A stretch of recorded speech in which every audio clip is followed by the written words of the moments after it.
Mercedes 2005 C250 230, I believe.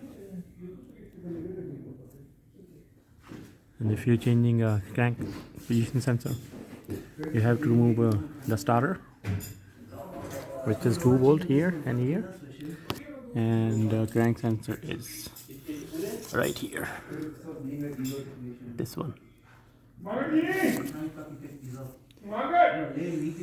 Thank you for watching.